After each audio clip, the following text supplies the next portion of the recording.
படிச்சுட்டு இருந்தா நீட்டு. ஓகே. இந்த மாதிரி எஜுகேஷன்லேருந்து கால் பண்ணியிருந்தாங்க. பாப்பா இந்த மாதிரி நீட்டு டாக்டர் படிக்கிறதா இருந்தால் ரஷ்யாவுக்கு அனுப்பலாம் அப்படின்னு சொல்லியிருந்தாங்க.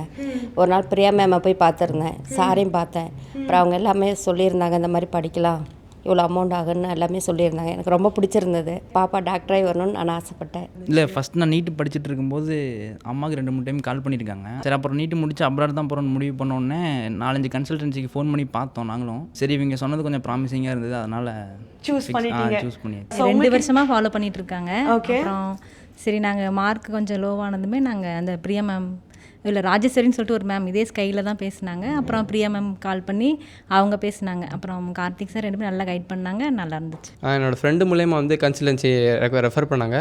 அது மூலயமா அந்த மேம்கிட்ட பேசி இப்போ என் கன்சல்டன்சி மூலயமா ரஷ்யா கிளம்பு. எனக்கு ஃபஸ்ட்டு இந்த மாதிரி ஏஜென்சி இவங்களெலாம் ஃபஸ்ட்டு ட்ரஸ்டடே இல்லை. அப்புறம் அம்மா ஃபஸ்ட் டைம் போனதுக்கப்புறம் நேரில் போய் பார்க்கலாம் அப்படின்னாங்க. பார்த்ததுக்கப்புறம் அவங்கக்கிட்ட நடந்துக்கிட்ட விதமாக இருக்கும், அவங்க சொன்ன விதமாக இருக்கட்டும், எல்லாமே கிளியராக சொன்னாங்க. எல்லாமே ரொம்ப அண்டர்ஸ்டாண்டபிளாக இருந்துச்சு. அதனால அப்புறம் ரொம்ப ட்ரஸ்டடாக இருந்தனால அப்புறம் ஓகே அப்படின்னு சொல்லிட்டு அதுக்கப்புறம் தான் மீதி ஸ்டெப்ஸ். என்னோடய பையன் சின்ன வயசுலேருந்தே எம்பிபிஎஸ்ன்னு 2 இயர்ஸ் படித்தான். 2 இயர்ஸ் படித்தான். இந்த தடவை நிறைய நான் மார்க் வாங்கினான். ஆனால் அவனுக்கு பாவம் இங்கே படிக்கணும்னு ஆசை இல்லை. அவனோட ஃப்ரெண்டு அங்கே ரஷ்யாலேயே வேறு யூனிவர்சிட்டியில் படிச்சுட்ருக்காங்க. அவன் மூலியமாக தான் ட்ரை பண்ணான்.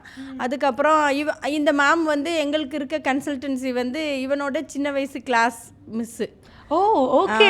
அதனால சரின்ட்டு அந்த பொண்ணு மூலியமாகவே கேட்டோம். அப்புறம் அவங்க நியரர் தான் எங்களுக்கு பக்கத்தில். அதனால் அவங்கள்ட்ட கேட்டால் அவங்க ரொம்ப ஹெல்ப்ஃபுல்லாக இருந்தாங்க. ஃபஸ்ட்டு பையன் வெளியில் போகிறான், எங்களுக்கு கொஞ்சம் நர்வஸாக தான் இருக்குது. ஆனாலும் அவங்க நல்ல தைரியம் கொடுத்து ஒன்றும் பயப்படாதீங்க, நல்லா படித்து வந்துடுவான், ஒன்றும் பயமெல்லாம் இல்லை அப்படின்னு சொல்லவும் இப்போ என் பையன் போகிறான். அதோட அவனோட கிளாஸ் மட்டும் சேர்ந்து போகிறான்.